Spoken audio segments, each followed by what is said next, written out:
Hello everyone! Welcome to the Artificer, and how it holds up in 2024 D&D. A spoiler alert, it's holding up better. There were some minor nerfs to some spells, but other than that, it holds. So, spell casting modifiers in D&D, as of the current moment, normally tend to favor Charisma, then Wisdom, and finally Intelligence. And that's a big swing. Even though this looks bigger, these are just the two subclasses, the Arcane Trickster and the Eldritch Knight.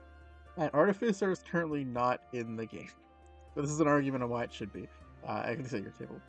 But that just gives the Wizard, for the most part, being the only person who needs intelligence. For them, so it's really unbalanced, especially in the Charisma category. Like a lot of these classes, especially you Warlock, end up really meshing well with the other ones, and it's a little bit of a problem. So the Artificer adds a more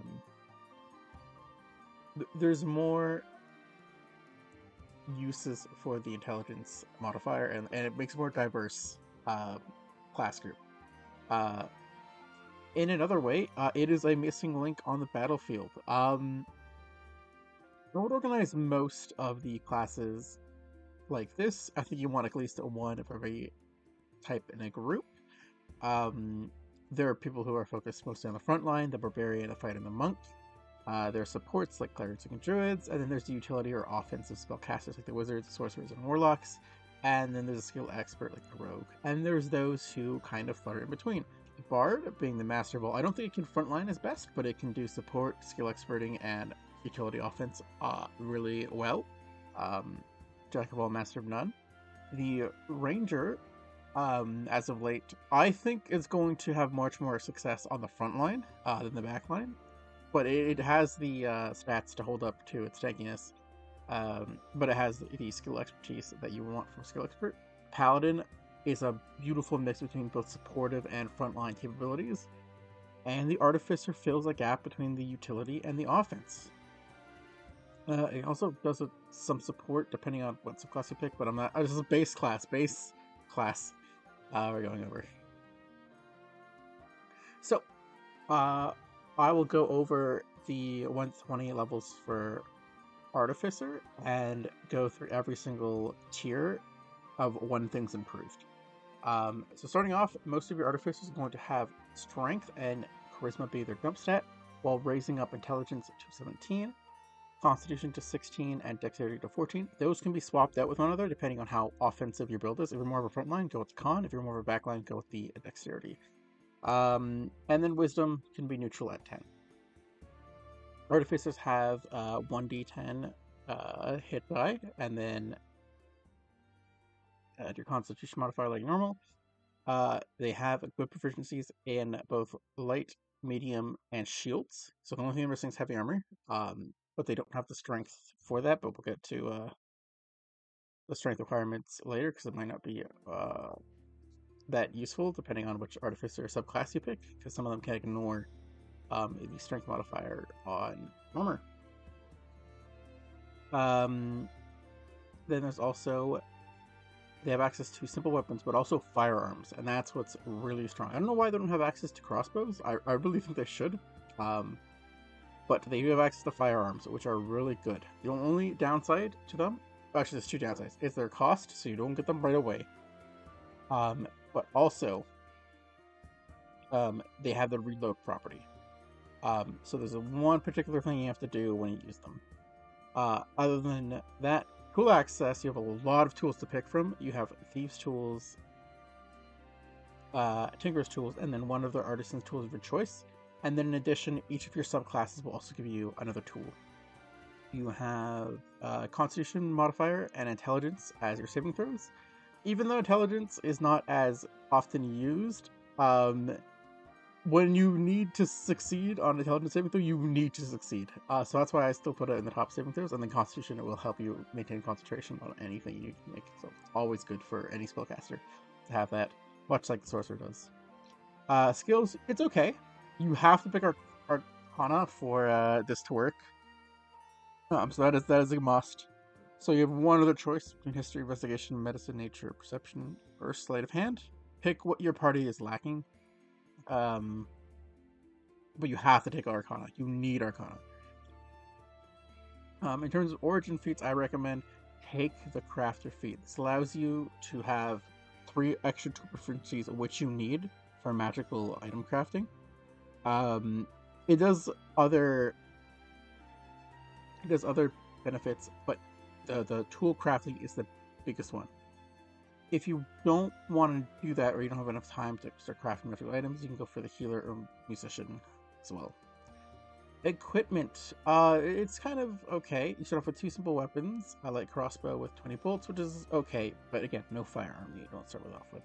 Armors, these are good choices between studded leather or scale mail. You don't have shield, unfortunately, but they're pretty cheap, so you can probably get that even before you leave for your level 1 adventure. And then getting the Thieves' Tools and Dungeoning pack is pretty damn good.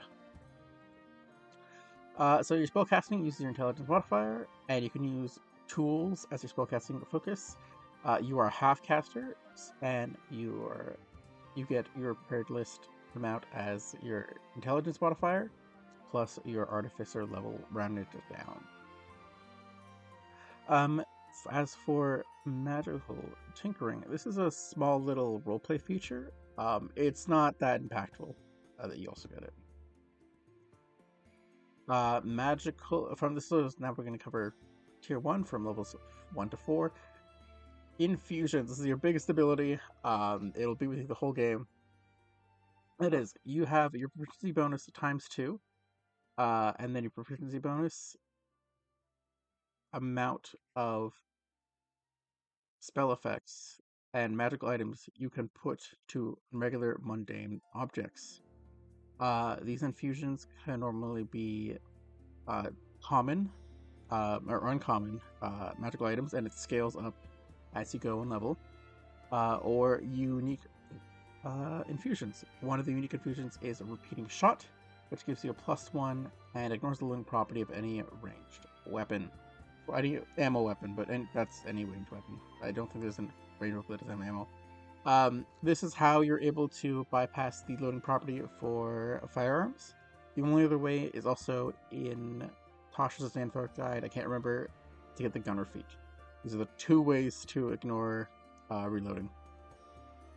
So that's why it's pretty important, because the guns do have reloading.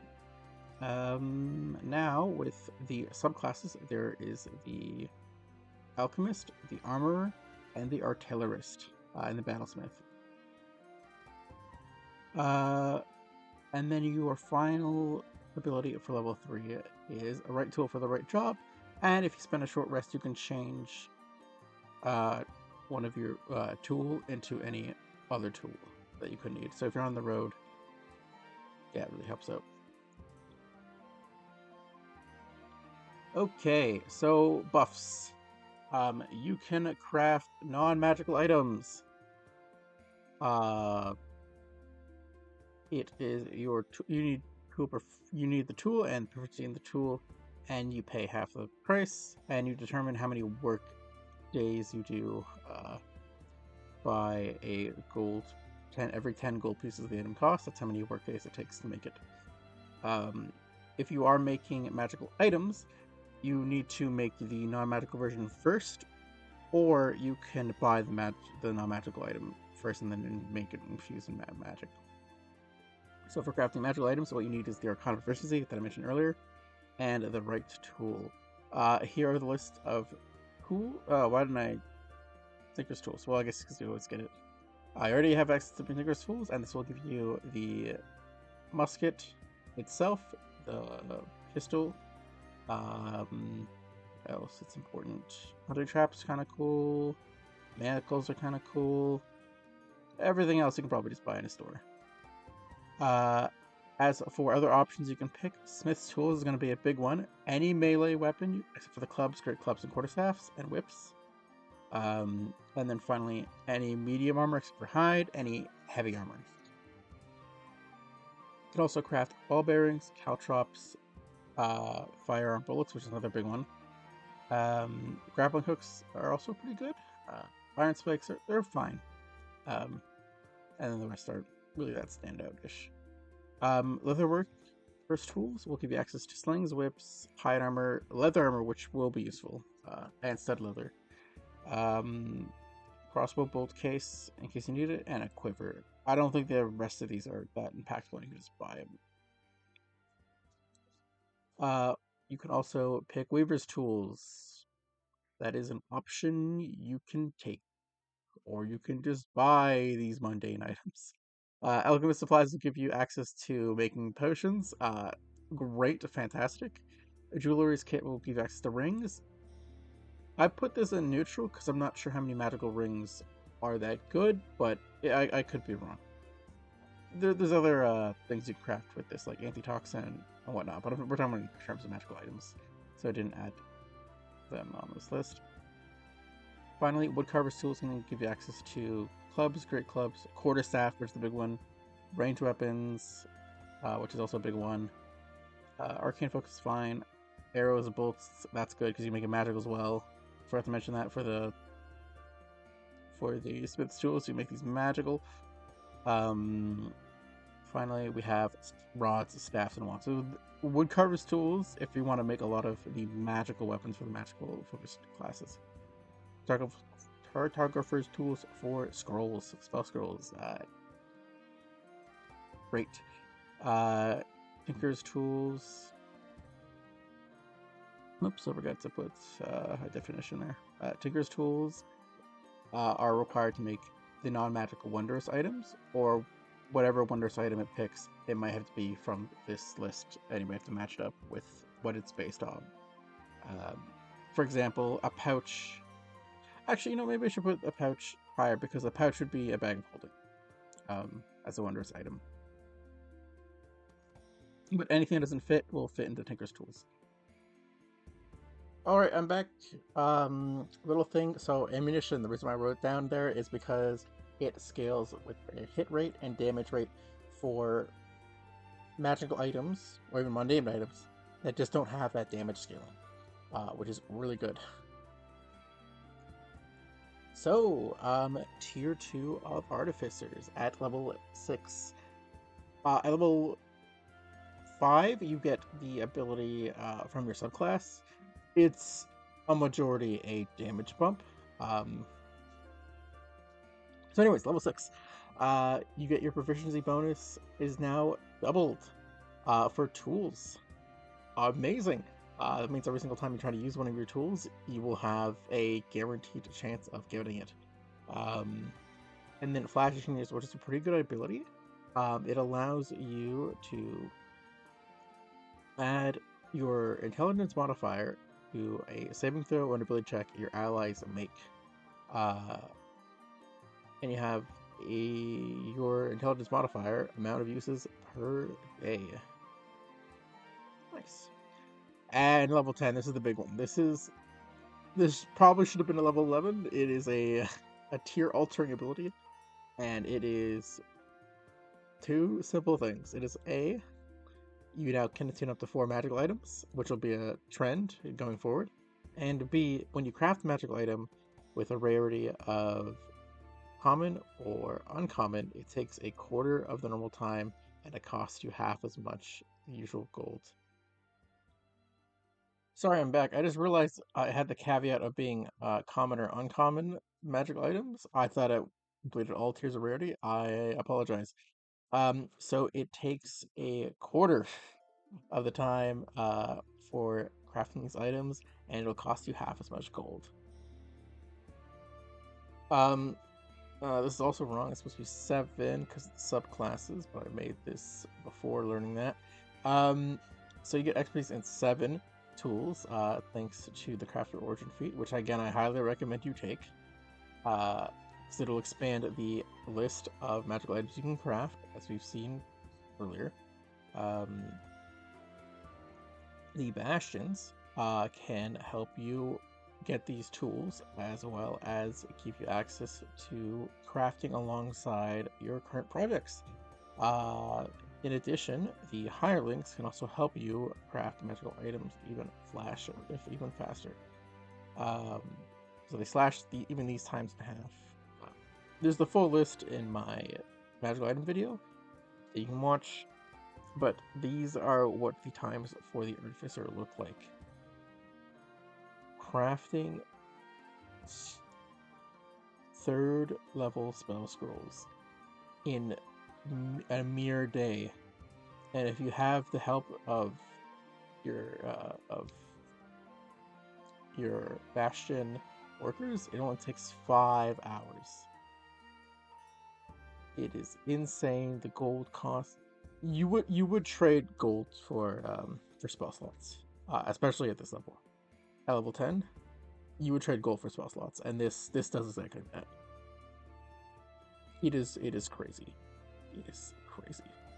Another thing to do is you could sell these equipments, and for a profit, you are making 75% of your. You buy the materials for 100 gold pieces. You can spend 2.5 days, or with a hireling, you can spend a day and 2 hours. Yeah. It's great. It's great. I thought it was a little bit better because I thought it worked at higher levels. It doesn't. Obviously, that would have been balanced, but it's still great. All right, tier 4, tier 3, and tier 4. Nothing much changes from the game plan here. You have spell storing items. You can touch one spell or martial weapon or item that can be used as a spellcasting focus. You can store a spell in it. Choose a first or second of that level. And the Artificer spell from the Artificer spell list, you don't even have to have it known to you, but it must have an action to cast it. Using the spellcasting ability, using your spellcasting ability at its modifier. If the spell requires concentration must be concentrated on by the creature, and the spell stays within the objects until a number of times equal to your intelligence modifier times 2 for the uses. But again, it regenerates. You can build it on a long rest. I cut that part out. Okay, you can use it on a long rest, so it has 10 charges pretty much. Now as for the magical item Savant feature, you also get magical item maker at level 18, so you can now tune up to 5 magical items at 14, and then at level 18 you can do it at 6. In addition to level 14, you can ignore all class, race, I guess species now, class, species, spells, and level requirements on attuned or using magical items. There are some items of great power that are locked to a specific class, and you can just take them all for yourself.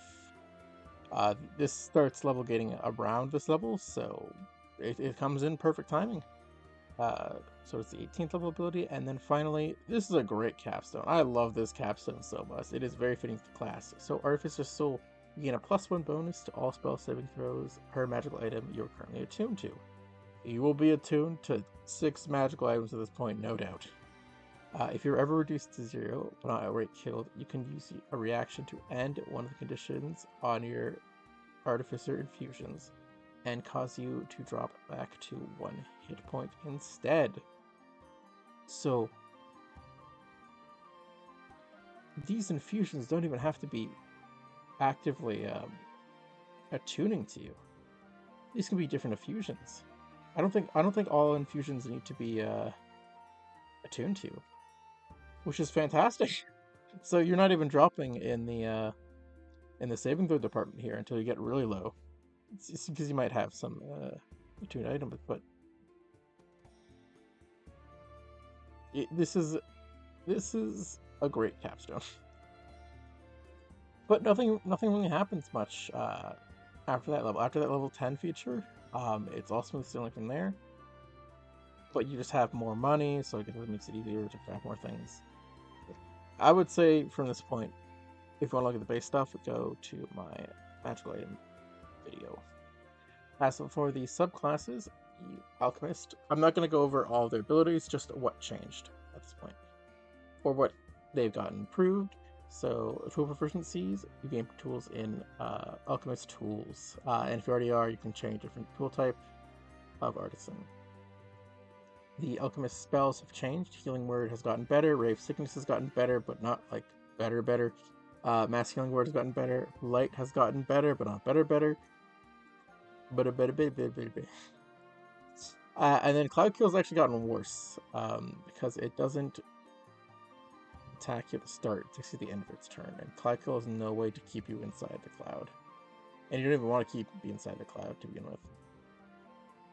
As for the armor, same thing. You get heavy armor, but you also get proficiency in Smith's tools, or you can change it out if you already have Smith's tools.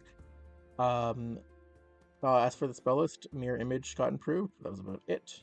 And a funny little thing with the armor model, guarding specifically, and for the defense field, level 3. As a bonus action, you can gain temporary hit points equal to your level in this class, replacing any temporary hit points you already have.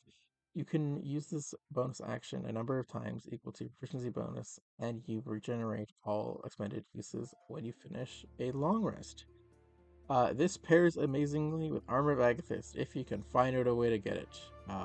There's not many options you have here. I guess you can multi-classes. This is the first one I can think of.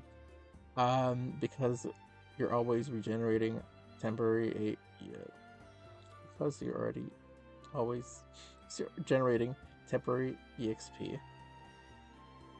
You can keep on refreshing the same spell casting of Armor of Agathist. Fantastic. It's even better if you could get this to be a part of your Artificer spell list. And then you can use the level 11 ability, which allows you to cast any one spell a crazy amount of times. So the Artillerist, it has Woodcarver's tools. This is the one for firearms specifically. So there's that. And then you don't really get much, but the Arcane Firearm has a funny little thing. So it turns one of your wands, staves, or rods into a little bit more of a damaging spell source and gives it an extra D8. But the thing is, it's not an actual like gun or firearm, so it can't shoot anything. So you can cast True Strike on it, and it could be a melee based gun for yourself for this ranged class. If you can get access to True Strike, use it there.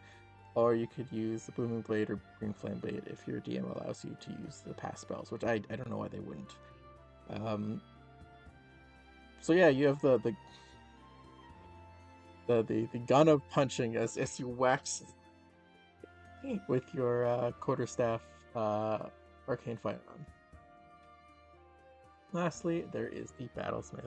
You gain proficiency with Smith's tools. And then their spell list changes. Aura Vitality got a buff, Conjure Barrage got a buff, Mass Cure Wounds got a buff, and Banishing Smite got a nerf. Overall, positive change, even though I'm a shout out to a real one, Banishing Smite. I don't know why they nerfed it. It was strong, but like it was strong because of the Bard. It wasn't strong because of the Paladin or the Battlesmith. So, finally we have Battle Ready, which allows you to use your proficiency bonus. You gain proficiency with martial weapons, and then when you attack with magical weapons, you can use your intelligence modifier instead of your strength and dexterity modifier for damage rolls. And now that it's way easier to get access to these weapons, as well as you can cross weapons with classes you shouldn't normally have access to, you could really throw in and be a strong contender for a mid-ranged fighter, much like the Paladin can be, or some of the tank clerics. Going for this subclass, though. So, in conclusion, the Artificer had been massively buffed from the improvements to the magical item system. It can be a lot more flexible and thorough through the campaign, especially due to the Bastion system. They have a nice niche in the game so far with their expertise and are really balance out the intelligence space that the classes seem to be lacking in 5e.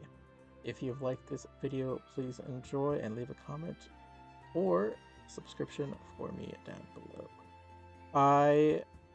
My next video will be not up as of today. My next video idea is being voted on right now, so if you would like to subscribe and vote on that, please do. I would land the Artificer. Before looking into this, I had it between the Ranger and the Barbarian. It is no doubtedly better than the Ranger at this point, so I move it up. I think it's on par with the Monk. I just put it slightly slightly ahead because of spellcasting.